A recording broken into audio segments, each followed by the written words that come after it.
Hey, how's it going, guys? This is Blake with the Blake Benz Podcast, and we're bringing to you episode number 46, why you might need to break your business model in order to not only survive, but thrive. Today's episode, I want to share some things that I've been thinking about. If you've been following me on social media, if you've been reading, in fact, I want to talk about an article that I had put out on LinkedIn that had caused some people to be a little frustrated with me and some of my content. And so we'll be talking a little bit about that. I also want to talk a little bit about some things that our man Kerry Lingenfelter brought up in last week's episode number 45. If you haven't checked that out yet, you need to listen to it. And of course, if you're a first-time listener to the podcast, first of all, thanks for being here. Thanks for joining and listening and supporting the podcast. What this podcast is, I run a coaching company called Good Advice, and I update this podcast twice a week, talking about business, management, pretty much everything you need to know to be able to grow and run a successful business, and more importantly, how to be the leader that you want to be. And so today's episode, we're going to be talking about a personal example. I'm going to give an example of a business that I was part of that actually had to turn its business model upside down in order for it to survive. And beyond that, we're also going to be talking about some real-life examples as well of businesses that you know of, that you've heard of, and also the ones that actually are still around today that maybe you didn't know they had pivoted back in the past. And getting more in depth on this episode, as always, if you enjoyed today's episode, I definitely want to ask you to reach out, email me, blake@goodadvicecoaching.com. If you know me personally, you can shoot me a text. You can find me on LinkedIn, Facebook, Instagram, what have you. Let me know what you thought of the podcast, and I will always appreciate that kind of feedback. So diving into today's episode, I want to talk about a few different examples. And really, if you're unfamiliar with the terminology, when we talk about the business model, when I use that phrase business model, the easiest way to think of it, it's like the definition for your business. How does your business operate? You know, if I was going to take everything that is true about your business and put it in one sentence, what would I say about your business? And so it's not only what you're offering to people, but it's how do you make your money? It's what money you have to spend to make that money. So for example, if your business model is, let's say pressure washing. Well, the way your business operates is maybe your business model is you find clients and they pay a upfront flat fee, and you go and you pressure wash their property. Or maybe your business model is something different. Maybe you're not looking for these one-off things. Maybe your business model is a subscription-based thing where you have a group of clients and they pay you an annual rate, and 4 times a year you go and you pressure wash their property. See, this is the same industry and same type of business, but two very different business models. In fact, I would argue that the second one's probably a lot better in terms of the scalability of your business, because you're encouraging retention and you're encouraging multiple touches with your product or service. So as you're thinking about your own business, you have a business model that dictates how you go out and acquire your customers and get your payments, and you make your money and you get your revenue, and again, what you have to spend to make that happen. So if you have like a pool cleaning business, you obviously have to buy the stuff that's required to actually clean the pool, right? So like the chemicals, what have you. Well, what I want to talk about today is there are several instances in business where companies have a broken business model from the get-go. And what happens is someone will start a business and they'll be frustrated that their business isn't profitable. But really, it's not that. And they'll even get into conversations of, maybe there's something wrong with my marketing, or maybe I need to hire an ad expert, or really all these different decisions that someone can make when really what you're trying to do, you're trying to put lipstick on a pig, is how the expression goes. No matter how much tidying up you do, it's still a pig, right? And so sometimes I'll talk to people who they'll say something like, well, I've tried, A, B, and C, and it's not really working. And I'll say, well, let's back up and let's look at the foundation of your business model. Let's see, how do you actually go out and make money? How does your business actually operate? Because if you get that wrong from the get-go, it will often make the business, it'll often make it a challenge to actually grow and scale the business. So one good example of this would be a really personal example. If you're not familiar with my story, I actually started with a consulting company here in Northwest Arkansas, and essentially what happened was the way our business operated was we would go out, we would acquire clients, and we would do anything from like team building to like executive coaching to, culture work to strategy work, really the whole thing. And what would happen is we had salespeople and we had delivery people. And in fact, within the company, we actually had those two specific teams. Actually, we had three specific teams. We had the admin team, which did all invoice work, credit card payments, our dealing with our own accounting. They did all of that stuff kind of behind the scenes. So we had the accounting, we had the sort of the admin / accounting department. We also had the sales team, and their job was to go out and sell. And then we had the delivery team. And the delivery team was the team that I was on, and so my job wasn't to sell. It was once something was sold, it would get passed on to me, and my job would be then to go and deliver whatever the contract said I should deliver. So like, for example, if Walmart is wanting like team building for a certain team, or maybe there's a certain Walmart team that, and I'm just right now in my mind, I'm just going back to past programs I had done in the past, but let's say like a Walmart team is going through a lot of change. Maybe there's a lot of people moving in and out of the team. And so maybe they want to bring someone in to do a presentation on change and managing change and being resilient to change. Or, maybe it's a company where someone just got promoted or they're about to get promoted, but they need a little bit of coaching. And so it's hey, to this firm, can you guys come in and do some coaching for this person so they can be a better leader or a better boss or what have you?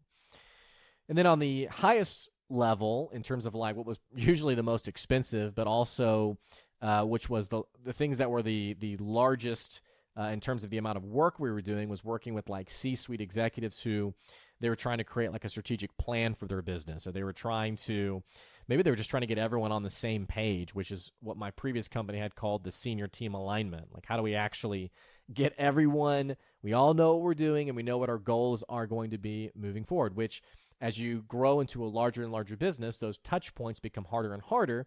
And as you can understand, it becomes much more difficult to actually run your company with everyone really in sync because it just becomes so big. Well, so as the delivery guy, once again, the salespeople would come to me and they'd say, hey, we sold this contract, here are the details, we're going to connect you to the client, go out and do the work for them. Well, the problem with this, and here's what was so interesting about this, was we had about 35 employees altogether, and they were all phenomenal people, just incredible teammates, wonderful people. And strangely enough, we found ourselves several $1,000s in the hole. And I don't mean like $4,000 or $5,000. I'm talking hundreds of thousands of dollars in the red, despite our best efforts to be profitable, to be successful, to give the best service we could. Somehow we found ourselves continuously, year after year, struggling to really keep our head above water. And I'll never forget what one of my bosses said at the time, because actually it was the time when we all came into this meeting and they informed that nearly everyone was being let go and the company was going to be essentially relaunched and rebranded as this different thing. But I remember what my boss said was, we have the best people in the world, but it doesn't matter if the business model is broken. And I never heard that expression before. And I'm thinking like, well, that doesn't sound right. I mean, everything I've been told is as long as you have the best team, things will just fall into place. Things will just work. And unfortunately, when the foundation is not solid, when the foundation is not built on a pure principle of we make money this way and we don't have to spend tons of money to make it, without that, it doesn't matter who's on your team. It doesn't matter what marketing you do. It doesn't matter what advertising you do. You have to have a really strong business model. And in our case, what was happening was Customer comes to you, they want a certain service for their business. Salesperson, they'll sell them, they'll spend their time and energy selling that actual program to that customer. And then, as I already mentioned, the delivery person would then take over and deliver it. Well, the problem was you have a salaried person on staff for sales, you have a salaried person on staff for delivery, and you have a salaried person on staff for admin, management, and accounting. That's a lot of salaries for one job. And so you have 3 people who are all managing these very time-consuming jobs where sometimes you'd have the delivery person, like for me, for example, you would be out with a customer and you'd be spending all day with this customer. Maybe you'd be spending 2 or 3 days with this customer. And the price we were charging to those customers was nowhere near the expenses of time that these 3 different positions were spending in order to deliver said service. And I remember talking to my CEO at the time, and he said, you know, the problem with how we operate is in order to bring in more money, we either have to bring on more staff, which is more overhead, or we have to charge more. And it's interesting that latter part, because as we started talking more about that, it was like we found out we hadn't actually done a price increase in something like 15 years. I mean, almost a decade and a half that we had never changed our prices, which, you know, even with inflation, it's like, well, geez, I mean, what are we even charging today compared to 15 years ago? So you had all these complexities of how does our business make money, not to mention we had built up all of this overhead over the years. And one example of this, we had this retreat center, like this executive retreat center out on this lake, which is this really pristine, amazing, awesome lake here in Northwest Arkansas. And we had this executive retreat center out there. And the cost to manage, just to operate this executive retreat center, I mean, things are always broken out there. You know, it's a house, right? And if you're a homeowner, you know that, you know, the house will be perfect until the day you put your offer down on it. And the moment you buy that house, suddenly things are going to start breaking and popping up, and these issues are going to start happening. Well, imagine that, but for a massive, you know, I call it a retreat center. It was basically a mansion. So you have a very large size property out on the lake that needs constant attention, and because it needs so much attention, it even has salaried staff people, plural, who are out there managing the property.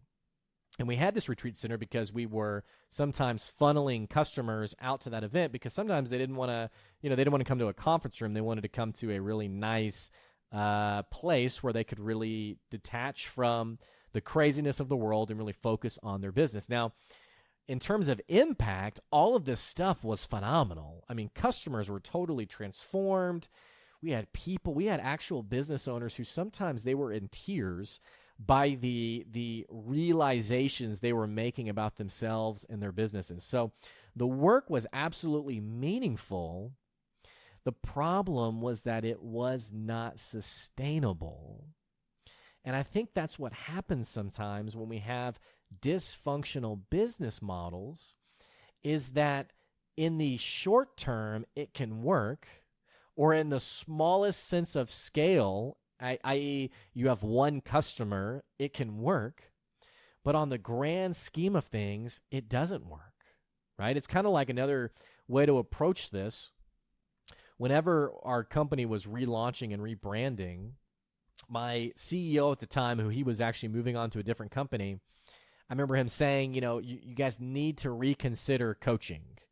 And I said, what do you mean? Like, we're a coaching company. Why would we reconsider? And he said, it's not that you need to not do it anymore, but you need to reconsider how you go about doing it. Because if coaching, because what happened was as we relaunched, we were like, okay, what are all the things we need to cut out and not do anymore? So like one of the things that came out of that was we used to do ropes course, and it was like, why are we doing ropes course? It's not profitable. It takes an enormous amount of time. It doesn't make any sense. So we got rid of ropes course. Well, one of the things we were hedging our bets on was direct coaching. And so our CEO said, I just don't know about direct coaching, because here's the problem with direct coaching. We live in an area where at any given point in time, you might be driving 45 minutes from point A to point B, maybe from one coaching client to the next coaching client.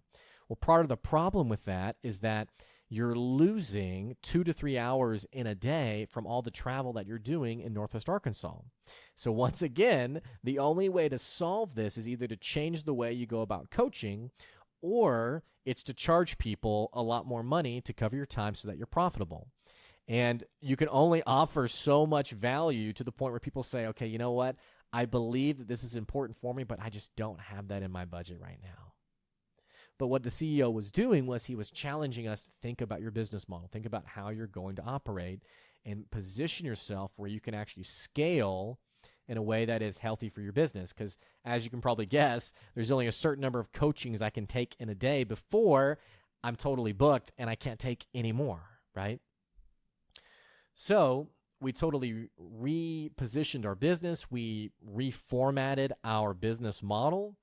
I mentioned how we had to restructure our company. And so of the 35 people, we whittled down to 10 people. Unfortunately, had to let go some really awesome, incredible people.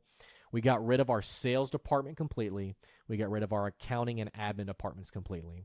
And the way the business model was to operate moving forward was you have one person who is a consultant and coach who does basically everything with some support from, we called them fellows. They were basically, you could think of them as they were getting their MBAs, but also they were working for us full time, and we were paying for their school, and they would help with some of the admin work. And so what I would do then is my position changed to, instead of someone handing off work to me, I would now go out, find my customers, and then deliver said coaching, consulting, whatever to them.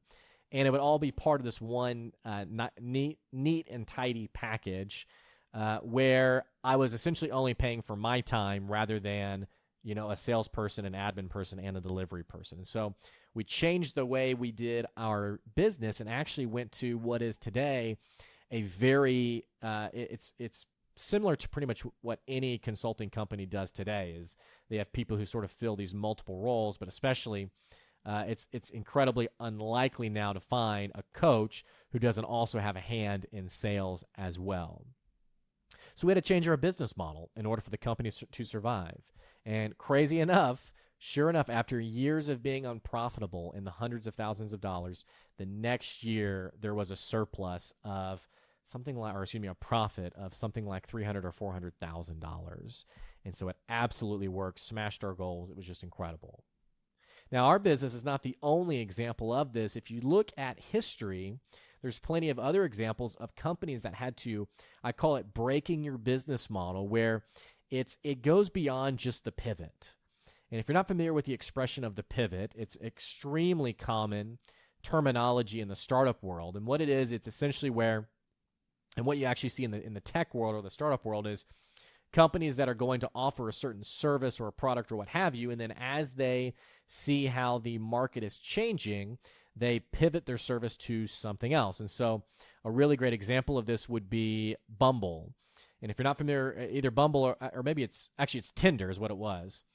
And so Tinder, if you don't know how Tinder actually started, whenever they put together Tinder, which is the super shallow hookup app on the mobile app world. Well, so the way Tinder actually got started was they were selling access to, or they were trying to build a membership with shop owners on getting customers on this app, and it would almost be like this loyalty app or this coupon app for local businesses in the area. Well, at some point, it pivoted completely to Tinder, which was a different target demographic, different product, completely different than that. So it's not uncommon for companies to pivot. But when I use the expression breaking your business model, it's times in history where businesses have literally uprooted what they had been doing for maybe even decades and went a completely different direction. And really, when I look at businesses today, there's plenty of examples of businesses who failed because they were unwilling to do that. They were unwilling to make the strong pivot, either through fear, either through, we're overly reliant on our shareholders. We can't make that risky decision. Maybe there's a CEO who says, you know what, I'll leave that to the future CEO. Right now, I'm okay with, whatever salary I'm taking. And so what I want to talk about, I want to call on some examples from Jim Collins' Good to Great. You got to check out the book. It's phenomenal. I want to call on some things that Carrie Lingenfelter had mentioned on the last episode. And I'm bringing this all together because on LinkedIn, I had put out an article on iTunes and talking about how Apple did not innovate iTunes and how a company like Apple should have been proactive in creating the next Spotify before Spotify ever came out. They should have been proactive in creating something like that before Spotify ever came to market. And in that article, I also talked about how there are plenty of other businesses that were so incredibly experienced in their industry, and yet they didn't create the thing that then began to steal market share from them. And so one of the examples I mentioned in the article, and I've beat it to death, I've talked about it 1,000 times, is I mentioned Blockbuster. And I said Blockbuster had 15 years on Netflix. It knew the movie rental industry better than anyone. Why didn't Blockbuster create Netflix before Netflix did? Or here's another example. Why didn't Ford come up with Uber before Uber did? And it's funny, as I've been talking about this, I've had people reach out to me, and there's just always going to be haters, right? And so on one hand, I have people who are like, wow, this is so good. Man, yeah, I'm resonating with this. And then on the other hand, I have people who will reach out to me and they'll say, you're an idiot, and it shows. I had one guy who said, you need to never give business advice ever again to anyone because you're a total idiot. And I thought, okay, so you disagree, clearly. That's okay. But it's funny because I was talking about that, and then as I was sitting down with Carrie, I was like, oh my gosh, this is the perfect data point for what I've been talking about, because what he was talking about was Walgreens and how Walgreens was a soda fountain shop. It was like a drugstore that their main profits were through selling sodas, and on the side they also did they were a drugstore, but soda fountains were like their thing. It was like this what they would hedge their bets on. And what eventually happened was, sometime around the third generation in this family business, the owner made the decision, you know what, we're going to stop doing soda fountains and we're going to go all in on the drugstore idea. And now, moving forward to today, we can see how that panned out for them. See, we have these moments in history where companies make these hard pivots. They change their business model. They say, we're hedging on this, and instead we're going to do that. And even that may be something we don't have a lot of experience in. It may be something that we're not really familiar with, but we're going to do that because if we don't innovate, if we don't push ourselves forward to get into a different field, we will die. It's kind of like I think about Yellow Pages. Remember the Yellow Pages? Remember the little book you would get? Get it on your doorstep, and you'd have to flip through the Yellow Pages. And if you're a young person, you're listening, and maybe you're even thinking like, what the heck is this? So back in the day, you would get this large catalog, and essentially in it, in the Yellow Pages, you had every business listing, and you would flip through that. And this is long before like the Google days. Well, as you can imagine today, it is totally irrelevant. And I don't even know how well or not well Yellow Pages is doing, but I think they rebranded to YP. Just because Yellow Pages made no sense. And they needed to rebrand. They needed to pivot and change their business model because it doesn't apply today. It's kind of like sometimes I talk to entrepreneurs who, and this seems to come up at least once or twice a month, but I'll talk to entrepreneurs who say something along the lines of, hey, I want to start a travel agency. What advice do you have for me? Or how can I go about starting this travel agency? And my answer is pretty much always the same every time. It's why would you want to start a travel agency in 2019? And what is your business model going to be? Because if you run a travel agency that's like any other travel agency there's ever been, you will fail. Why will you fail? It's because today in 2019, I have more autonomy and more control over my vacation than ever before in the history of my life. In fact, the platforms where I book something will usually also try to keep me on their platform and will book additional services through that. So, for example, if I get on Expedia, I'm not just going to book a flight. It can also show me a travel destination and packages for that, like a hotel and things I can do there. And so, it's also automated now. There's really no reason for me to pick up the phone and call someone and say, can you be my travel agent? And this doesn't surprise me, and it shouldn't really surprise anyone. And yet, people will indulge themselves in these ideas that are very bad. They have no chance of being profitable. And worst case scenario, they throw tons of money into it. In fact, I was talking to someone just about maybe 4 or 5 months ago, and he was telling me about a friend of his who just went out of business. And I said, well, what happened to your friend? And he said, well, he went out of business. He was only open for about a year, and he had to lay everyone off. And I said, well, tell me more information. Well, this guy started a travel agency company. He had 15 employees. He hired way too fast. He took on 15 employees. He had to let all of them go and close the doors within a year. And when you hear a story like that, it's kind of like, yeah, it's kind of a no-brainer. It's also kind of, and I don't mean this harshly, but it's kind of a no-brainer why 80% of all businesses will fail. Because if you look at that on paper, it's like, yeah, there was no chance that was ever going to make it. From the foundational standpoint of it, it could not have made it. And so in history's time, you can look back and see these companies who are still around today because they made very bold decisions about their business model. On the flip side, you can see companies that did not make it because they weren't willing. And I already mentioned a few of them on the podcast today. So Blockbuster, and it's so funny to me how the Blockbuster story is so triggering to people.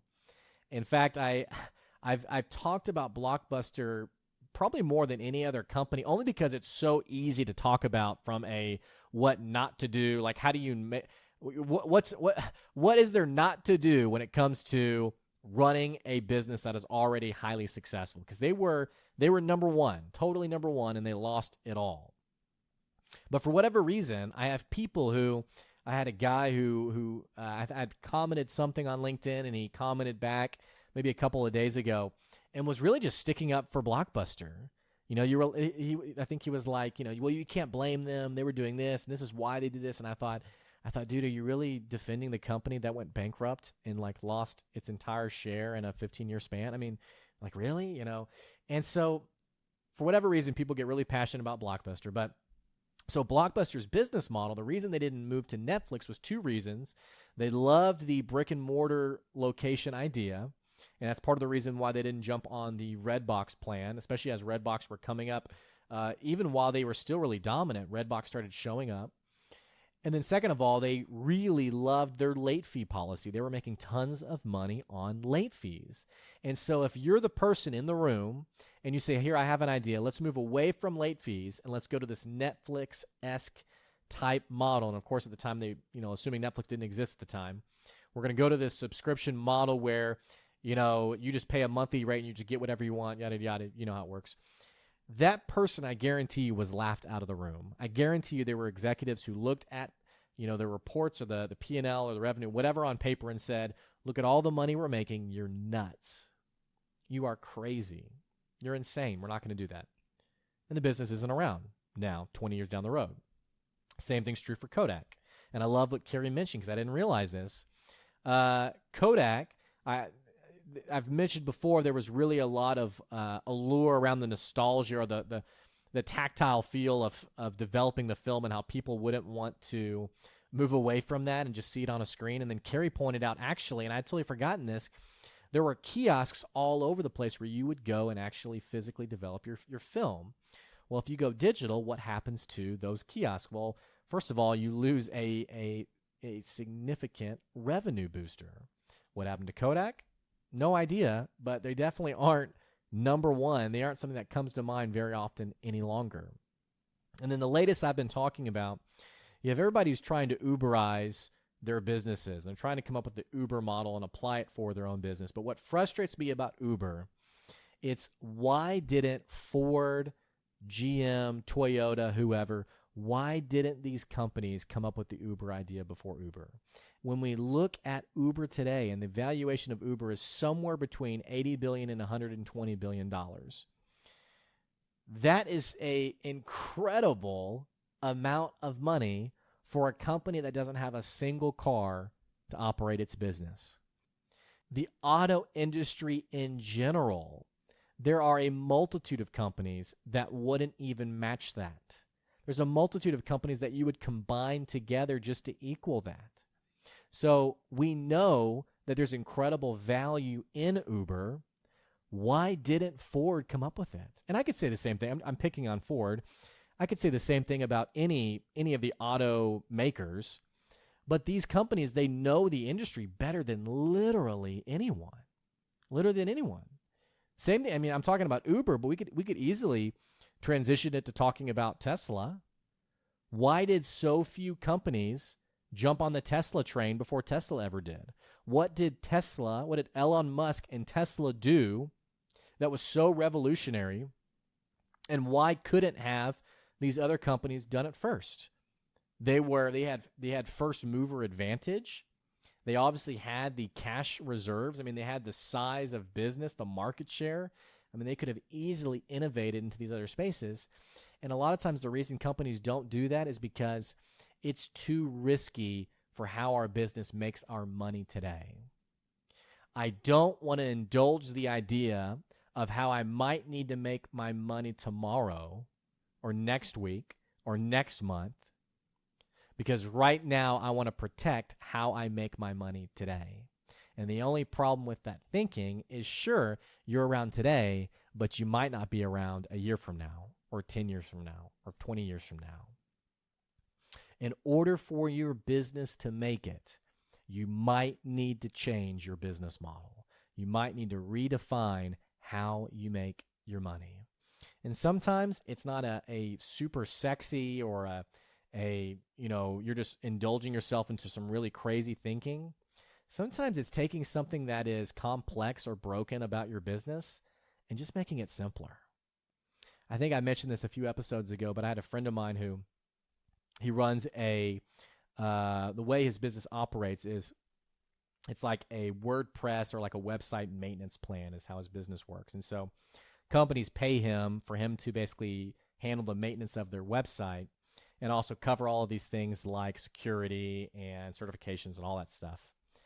Well, so what'll happen is he'll take on this customer, and we were talking about, what's keeping his business from scaling and growing. And he said, well, the biggest problem with scaling is I don't have the cash reserves, because what happens is I take on a customer and I have to then pay for all these things like the hosting, certifications, all this stuff. I have to pay for all this stuff to get them, all set up. And then I really, they pay me a monthly fee. I really don't make any money until month 3 or 4. And so that keeps me from scaling. And so that is a business model problem. And it's in order to solve it, it's okay, how do we go back to square one? And how do we solve the cash injection issue? How do we fix this where the business is scalable, where it is sustainable? And sure enough, I think it was the next day or the day after, he called me excitedly and said, I figured it out.